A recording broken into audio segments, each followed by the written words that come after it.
नमस्कार दोस्तों, इस समय अमेरिका में जो सबसे ज्यादा चर्चा का विषय बना हुआ है वो टैरिफ नहीं है, वो है डोनाल्ड ट्रंप की बीमारी।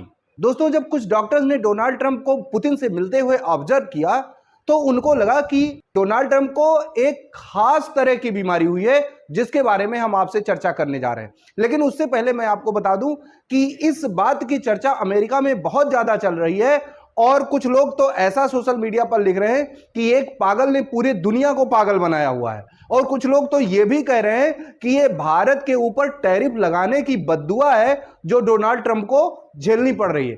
खैर, ये उनका मजाक है, वो इस तरह से सोशल मीडिया पर लिख रहे हैं, लेकिन वाकई उनको कौन सी बीमारी हो गई है, आइए उस पर बात करते हैं। दोस्तों, डोनाल्ड ट्रंप को डिमेंशिया नामक बीमारी हो गई है। कौन सी बीमारी हो गई है? डिमेंशिया नामक बीमारी हुई है। अब थोड़ा सा जानते हैं कि डिमेंशिया में क्या होता है। डिमेंशिया में बार बार बात भूल जाता है आदमी, कोई भी बात करता है वो बार बार भूल जाएगा कि उसने क्या कहा, फिर से उसी बात को दोहराएगा। दूसरी समस्या क्या आती है?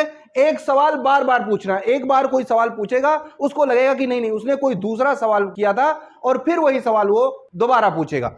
उसके बाद चीजों को रखकर भूल जाता है। कोई भी व्यक्ति जो डिमेंशिया का शिकार है वो कोई भी चीज एक जगह से दूसरी जगह रखेगा, फिर वो भूल जाएगा कि उसने वो चीज कहां रखी थी। अगली समस्या की बात करें तो निर्णय लेने में समस्या, वो निर्णय ही नहीं ले पाता है कि क्या सही है क्या गलत है, तो ये भी समस्या, भूलना, निर्णय लेने में समस्या। और भाषा में परेशानी। दोस्तों, उसको अपनी भाषा बोलने में समस्या होने लगती है, दिक्कत होने लगती है। और जो लास्ट परेशानी है वो है व्यवहार में बदलाव। जिस व्यक्ति को डिमेंशिया हो जाता है उसके व्यवहार में भी बदलाव आ जाता है। यह बात सही है कि डिमेंशिया में सारी समस्या होती है, लेकिन आखिर ट्रंप को कौन सी बीमारी हुई है? ट्रंप को भी डिमेंशिया ही हुआ है। स्पेशल प्रकार का डिमेंशिया है जिसको कहते हैं फ्रंटोटेम्पोरल डिमेंशिया। अब यह मत समझ लेना कि डोनाल्ड ट्रंप के नाम से टेम्पोरल आया है, इसका पहले से ही नाम है जिसको कहते हैं फ्रंटोटेम्पोरल डिमेंशिया। फ्रंटो यानी जो फ्रंट है, ये फ्रंट, जो फ्रंट का दिमाग है, सामने का दिमाग का सामने का हिस्सा, और टेम्पोरल, टेम्पोरल मतलब कान के पास का साइड का हिस्सा, इसमें समस्या आती है तो किसी व्यक्ति को होता है फ्रंटोटेम्पोरल डिमेंशिया। ये फ्रंटोटेम्पोरल डिमेंशिया किसी किसी को होता है जो कि डोनाल्ड ट्रंप को हुआ है। अब देखिए इनको क्या क्या समस्याएं हैं डोनाल्ड ट्रंप को।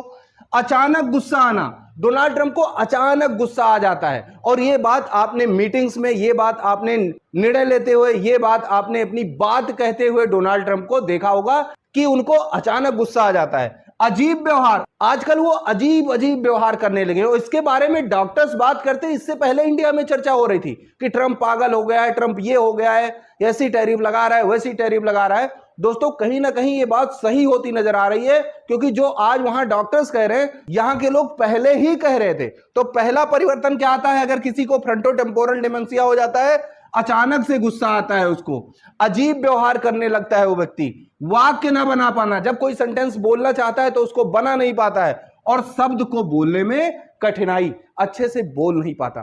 तो ये सारी समस्याएं डोनाल्ड ट्रंप को आ रही हैं। मैं तो सोच रहा हूं कि टैरिफ लगाने का फैसला कहीं इसी बीमारी की वजह से वो तो नहीं ले रहा है कि अचानक गुस्सा आ जा रही, चलो आज इंडिया पर इतने टैरिफ लगा दो। व्यवहार भी अजीब है, क्योंकि ये व्यवहार अजीब ही हुआ कि जिसके ऊपर चाहो बम मार दो, जिसके ऊपर चाहो टैरिफ लगा दो, जिसको चाहो अमेरिका से बाहर भेज दो, जिसको चाहो अमेरिका में बुला लो।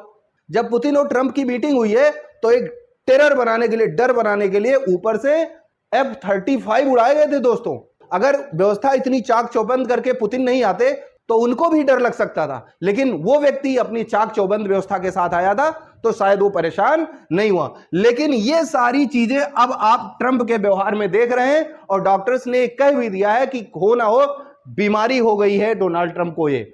और इसके व्यवहार से भी, डोनाल्ड ट्रंप के इसके टैरिफ लगाने के व्यवहार से, इससे लोगों को धमकी देने के व्यवहार से, इस दूसरे देशों पर अटैक करने के व्यवहार को देखकर ऐसा लगता है कि शायद ये व्यक्ति इस बीमारी से पीड़ित हो गया होगा। दोस्तों, उम्मीद है कि ये इंफॉर्मेशन आपको अच्छी लगी होगी। अगर ये वीडियो अच्छी लगी हो तो अपने दोस्तों के साथ शेयर करिए, इस वीडियो को लाइक करिए और हमारा हौसला बढ़ाइए। मिलते हैं अगले वीडियो में, तब तक के लिए जय हिंद, जय भारत।